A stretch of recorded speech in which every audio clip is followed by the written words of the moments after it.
sih program itu? Siapa yang mau menjawab? Oke, Mbak. Silakan. Adalah sistem manajemen dan perencanaan strategis yang membantu perusahaan dalam mengukur kinerja, mengidentifikasi pencapaian dan menetapkan operasi internal.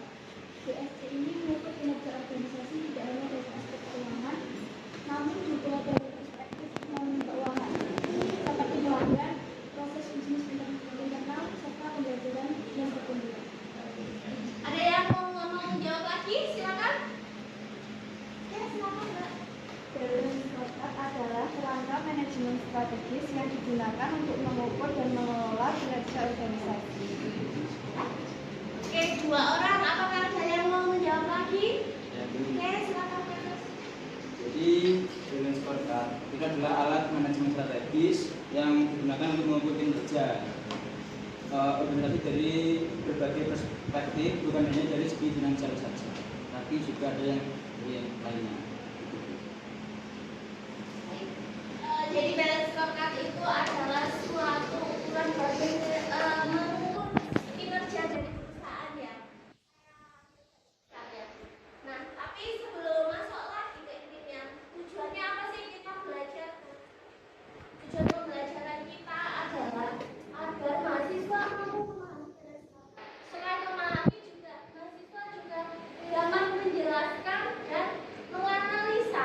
Jadi mahasiswa tidak cuma memahami, tidak cuma menjelaskan, tapi menganalisa serta dapat pada akhirnya memberikan solusi atas masalah-masalah yang terjadi.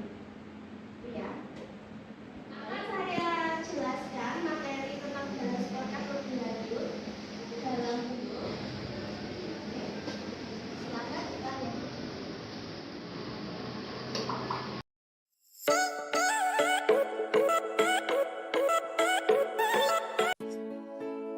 Balance scorecard merupakan suatu analisa yang digunakan untuk menilai kinerja perusahaan. Dalam balance scorecard itu, kita dapat menganalisa dari sisi manajemen strategik dan manajemen operasionalnya. Di mana dalam manajemen operasional kita dapat menganalisa dari sisi keuangan, personal, barang, dan lain-lain.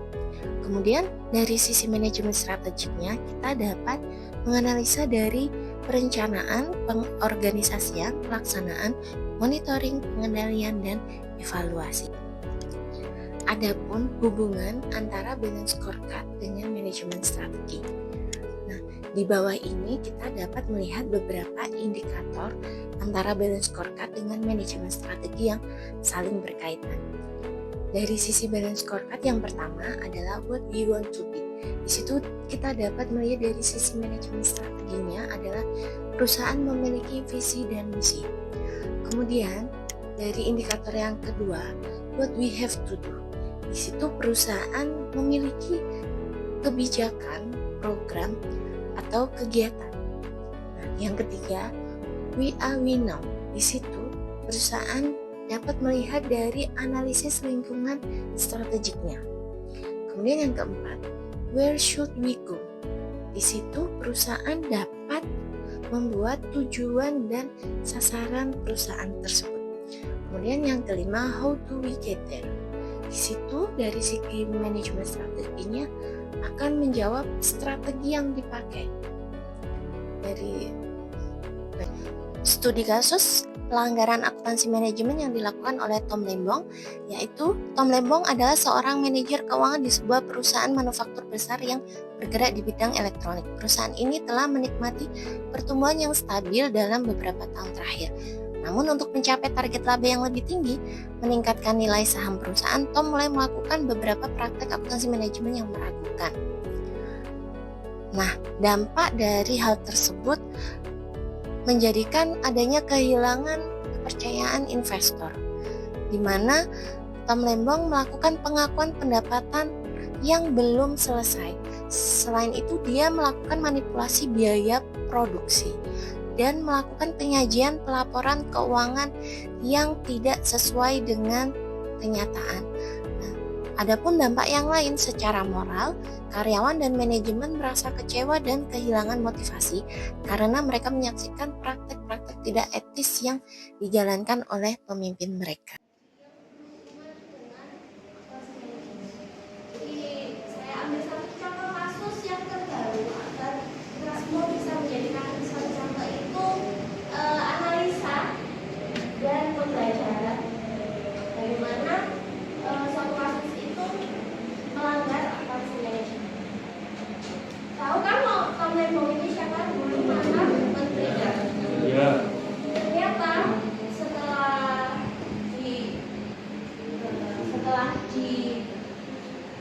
diselidiki ternyata beliau itu melakukan kecurangan dalam praktek akuntansi manajemen. Jadi beliau melaporkan pendapatan yang ternyata itu belum boleh diakui. Jadi katakanlah harusnya pendapatannya 1 M itu di bulan Desember 2024. Tapi sebelum Desember 2024 dia sudah mengakui pendapatannya semuanya. Itu kan berarti menunjukkan bahwa ada timpang tindih antara pendapatan secara kenyataan dan di laporan, ya kan? Selain itu barang yang dikirim itu katakan harusnya 100 kilo, tapi ternyata yang baru dikirim baru 50 kilonya. Kan berarti juga ada pelanggaran dari sistem akuntansi manajemen. Dari situ kalau kita petik lagi, kita secara kalau kita berada dalam organisasi, kita kan tentunya ingin berada dalam organisasi yang tentunya lingkungannya aman, kemudian kondusif, dan punya hubungan yang harmonis, entah antara sesama karyawan atau karyawan dengan atasan, gitu ya. Oke, baik. Sekarang saya mau ngasih tugas, silakan dibagi menjadi 5 kelompok untuk saya kasih tugas sekarang. Silakan dibagi dulu kelompoknya. Ya, dibagi ya. Yang sini boleh.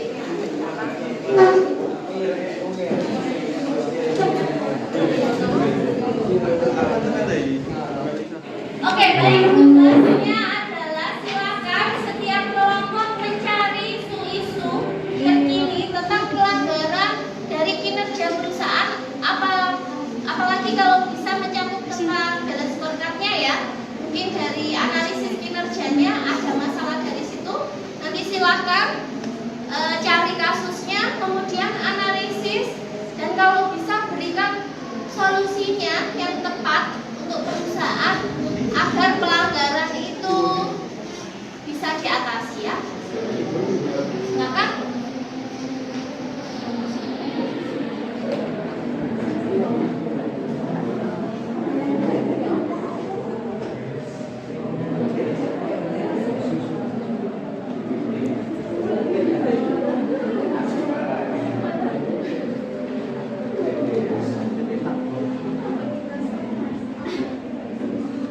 Sudah waktunya habis ya untuk diskusi.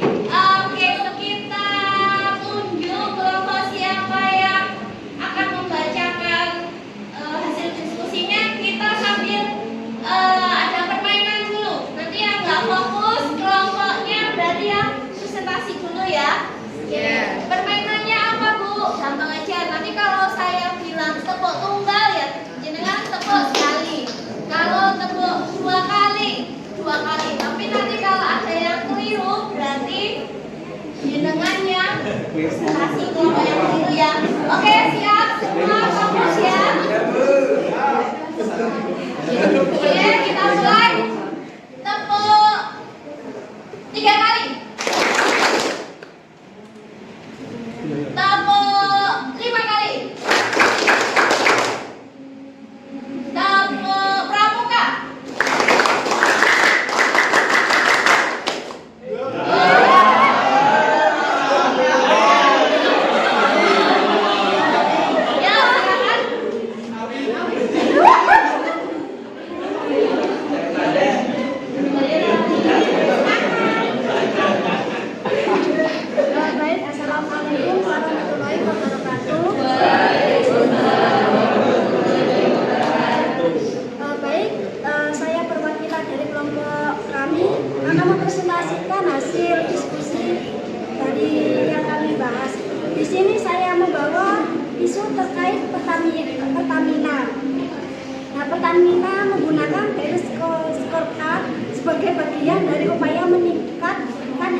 pengembdian dan produktivitas.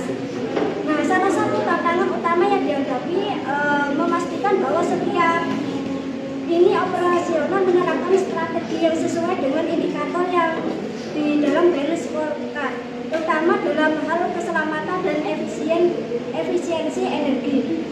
Nah, solusi dari Pertamina ini memfokuskan pada integrasi antara balance scorecard dengan sistem evaluasi dan pelaporan keselamatan kerja. Mereka juga mengadakan program pelatihan dan pengawasan berkala untuk memastikan bahwa target keselamatan dan efisiensi tercapai sesuai standar yang diharapkan. Sekian presentasi dari kelompok kami, kurang lebihnya saya mohon maaf. Wassalamualaikum warahmatullahi wabarakatuh. Waalaikumsalam warahmatullahi wabarakatuh. Oke, selanjutnya naik lagi ya. Yang kelompoknya ketinggalan pokoknya berarti dia yang presentasi ya. Berarti kelompok belakang sudah ya, sudah nggak ikut kelompok lagi. Oke, silakan konsentrasi, kita mulai lagi. Tepuk 3 kali. Tepuk 2 kali. Tepuk 7 kali.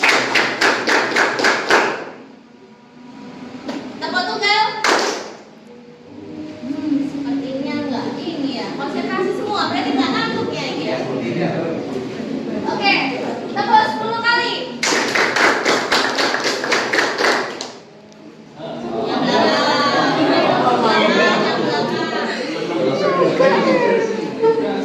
Silakan siapa yang mau mempresentasikan hasil diskusinya, silakan berdiri.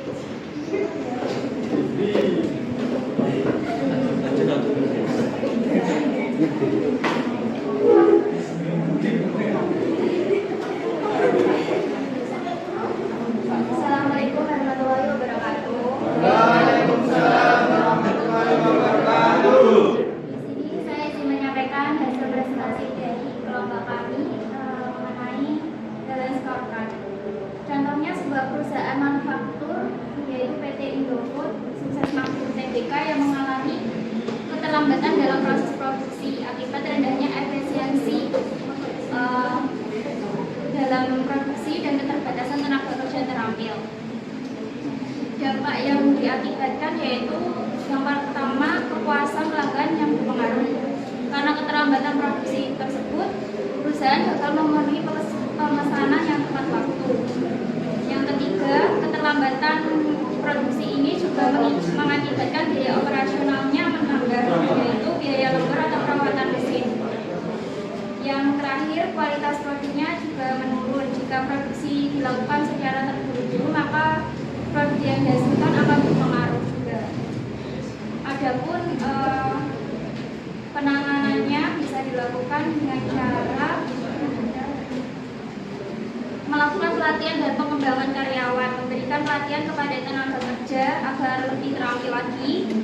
Yang kedua, peningkatan otomatisasi, yaitu mengimplementasikan teknologi otomatis yang lebih modern di bagian produksi terutamanya. Yang ketiga,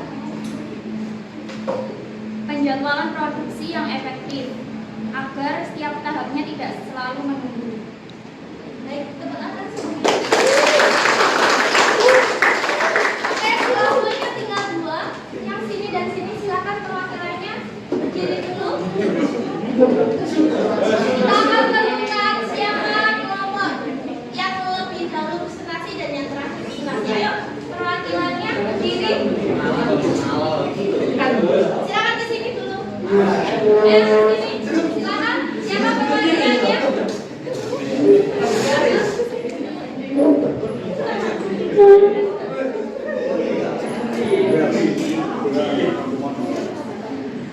Oke, kita adu mereka ya. Maksudnya kita switch antara siapa?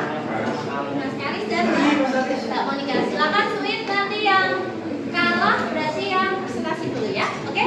1, 2, 3. Oh, yang ini aja. Bawah jempol tunjuk ya. Oke, 1, 2, 3. Oke, berarti kelompok sini. Silakan kelompok dari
visi dari forum kami adalah kasus tentang kategori Indonesia yang melakukan manipulasi laporan keuangan untuk menunjukkan apa yang kita inginkan.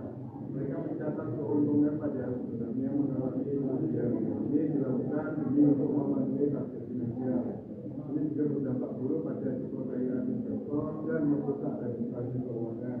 Pelanggarannya dapat dilihat dari empat perspektif. Yang pertama dari perspektif keuangan, yaitu adanya manipulasi laporan keuangan untuk memenuhi target jangka panjang. Dan untuk perspektif pelanggan, fokus pada target atau mengorbankan kualitas dan layanan sehingga menurunkan kepuasan pelanggan itu sendiri. Dan yang ketiga dari perspektif proses internal, yaitu adanya kontrol internal yang lebih lemah untuk memungkinkan manipulasi data. Dan yang terakhir dari perspektif pembelajaran dan pertumbuhan, yaitu kurangnya fokus pada etika dan transparansi dalam budaya perusahaan.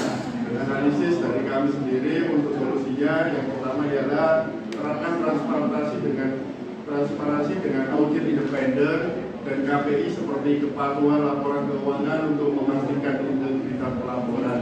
Dan yang kedua ialah memprioritaskan kepuasan pelanggan melalui KPI seperti skor kepuasan pelanggan dan perbaiki kualitas layanan. Yang ketiga ialah tingkatkan kontrol dengan KPI seperti audit internal per tahun untuk memastikan transparansi dan kepatuhan. Dan yang terakhir ialah berikan pelatihan etika dan transparansi dengan KPI seperti jam pelatihan etika untuk membangun budaya integritas. Sekian dari kelompok kami.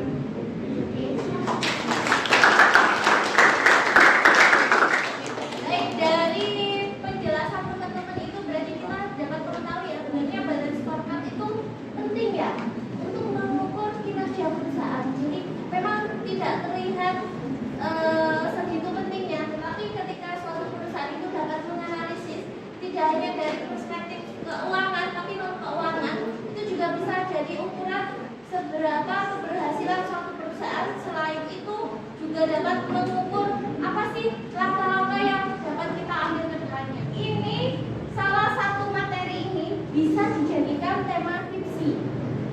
Apalagi teman-teman mahasiswa ini jurusannya manajemen bisnis syariah, ini sesuai banget untuk skripsi. Dan sepertinya belum pernah ada yang ngambil tentang balance scorecard. Ada tapi satu masih ya, dan itu bisa dijadikan tema yang masih apa ya? Temanya kan masih jarang ya.